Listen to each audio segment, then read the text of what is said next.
Alrighty, we're out here at Cobbledicks Ford, and this is the Pinkerton house, which dates back to the early mid 1800s.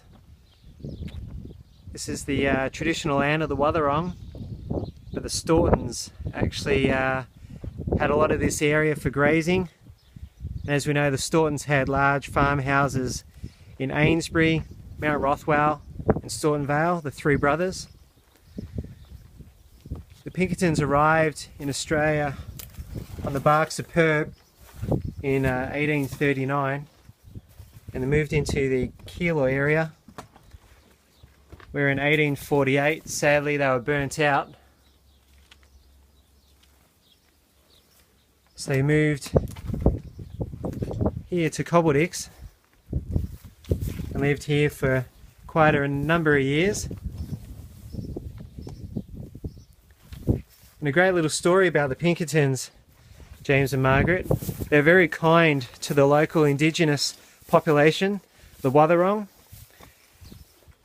And it was known that at times the Werribee would camp around the house and they would live happily together.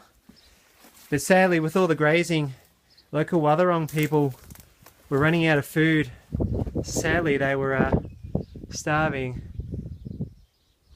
So Margaret would cook up a pot of rice, which she shared among them, which is fantastic. And at one stage there was a story where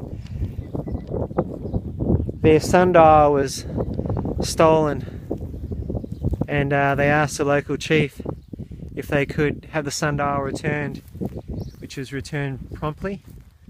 And I mean, it's great. I mean, the thing was, with the Werribee people in the Western Plains area, there was a lot of terrible things that actually happened. You probably aren't aware, but the local settlers used to give the indigenous population flour laced with arsenic.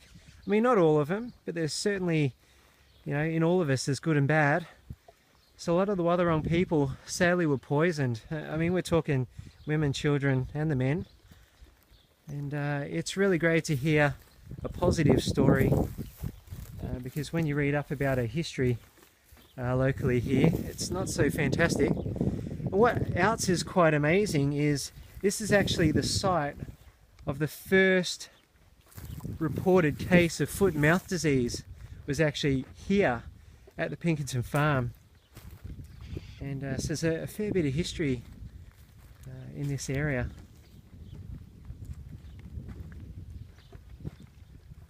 Alrighty, we'll leave it there.